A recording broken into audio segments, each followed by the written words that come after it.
महाराणी ताराबाईंबद्दल जैन मुनींनी केलेल्या वक्तव्याचे पडसाद आज दिवसभर उमटले। हे वादग्रस्त वक्तव्य करणाऱ्या मुनींना आणखी एका जैन मुनींनीच फैलावर घेत माफी मागण्याचा सल्ला दिला।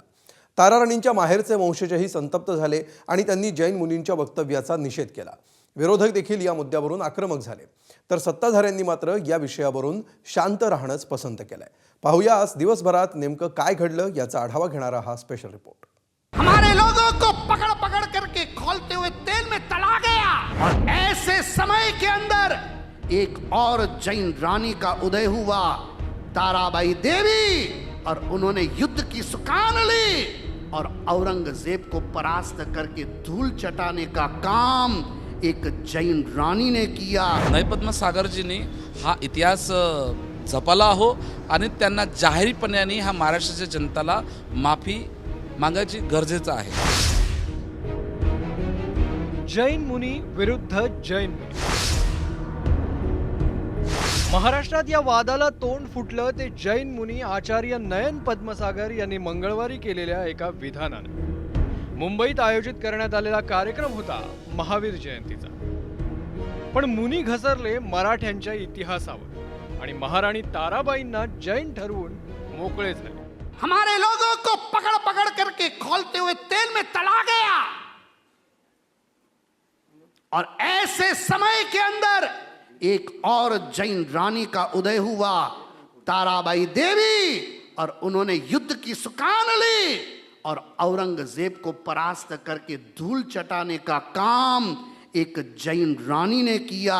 ये इतिहास जैन महिलाओं का इतिहास है। ये कायरो का इतिहास भारत का कभी नहीं होता, ये वीरों का इतिहास होता है।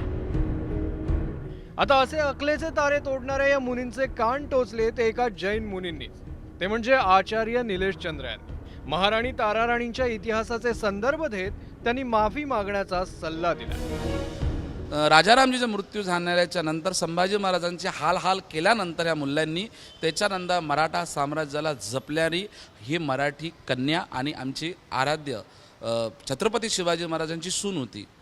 हे पुरा अख्खा महाराष्ट्राला माहीत आहे ते कोण होते। नयपद्म सागरजींनी हा इतिहास जपला हो आणि त्यांना जाहीरपणाने हा महाराष्ट्राच्या जनताला माफी मागायची गरजेचं आहे।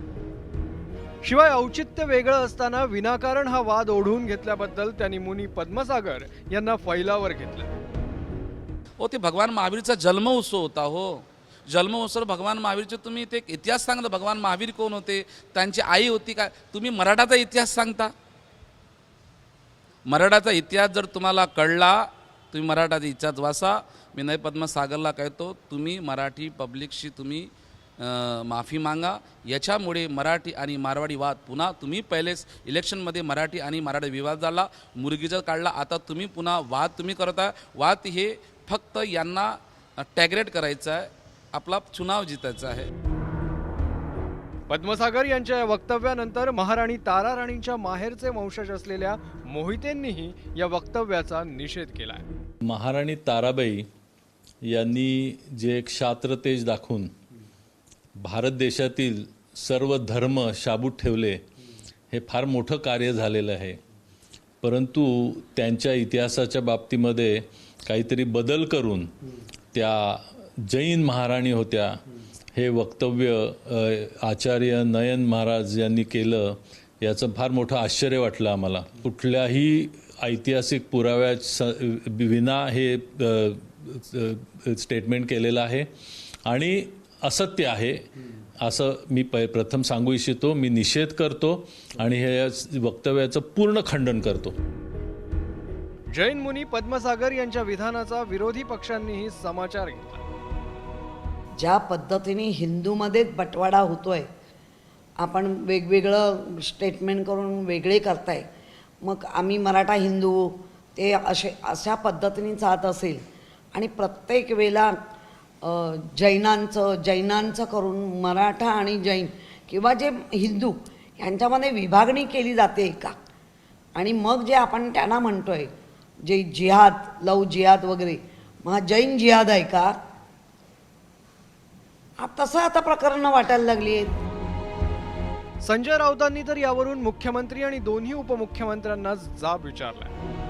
फडणवीसांना वाटत नाही की ह्या तारा राणी संदर्भात अपमान झाला आहे म्हणून मी कशाला सांगायला, त्यांना काय वाटतंय, आम्ही का सांगायला पाहिजे? एकनाथ शिंदेना का वाटत नाही, सुनेत्राताई पवारांना का वाटत नाही, आमच्या मनोज जरांगे पाटलांना का वाटत नाही? हे सगळ्यांना वाटलं पाहिजे. तुम्ही कायदा आणलाय ना धर्मांतर विरोधी वगैरे का धर्मस्वातंत्र्य, मग ह्या मुनी महाराजांना हे स्वातंत्र्य कोणी दिलं? पण भाजप आणि शिंदेच्या शिवसेनेनं मात्र या वादात न पडणंच पसंत केल्याचं चित्र आहे. जयंत पद्मसागर महामुनी जी आहेत, नयन पद्मसागरजी, त्यांनी कुणाच्या दाखल्यावर बोलले, काय बोलले याच्यावर मला काही जास्त अभ्यास नाही आहे, त्यामुळं मी याचं उत्तर देणे काही योग्य नाही. मला त्यांच्या वादविवादात्मक भाषेकडे वळायचं नाही, परंतु मराठी भाषेला अभिजात भाषेचा ज्यावेळी दर्जा मिळाला त्यावेळी 100% केंद्र शासनानं शिक्कामोर्तब केलं आहे की 750 वर्षापूर्वीची ज्ञानेश्वरांनी जी लिहिलेली ज्ञानेश्वरी आहे तो बेस पकडला, तुकारामांची गाथा हा बेस पकडला, छत्रपती शिवाजी महाराजांची, छत्रपती संभाजी महाराजांची मातृभाषा मराठी होती हा बेस पकडला आहे. मला असं वाटतं केंद्र सरकारनंच त्यांना उत्तर दिलेलं आहे. महाराष्ट्राचा मानबिंदू असणाऱ्या ऐतिहासिक व्यक्तींबाबत वादग्रस्त वक्तव्य करण्याची ही काही पहिलीच वेळ नाही आहे. याआधी देखील टीका टिप्पणी यावरती चर्चा होते, मात्र कालांतरानं याच टीका टिप्पणींचा विस्मरण घडतो आणि त्यामुळेच या प्रकरणानंतर तरी जैन मुनी पद्मसागर हे आपली चूक मान्य करून माफी मागणार का, की हे प्रकरण असंच सुरू राहणार याकडे सर्वांचं लक्ष आहे. व्हिडिओ जर्नलिस्ट विजय मी सुरज सावंत, एबीपी माझा, मुंबई. एबीपी माझा, उघडा डोळे बघा नीट.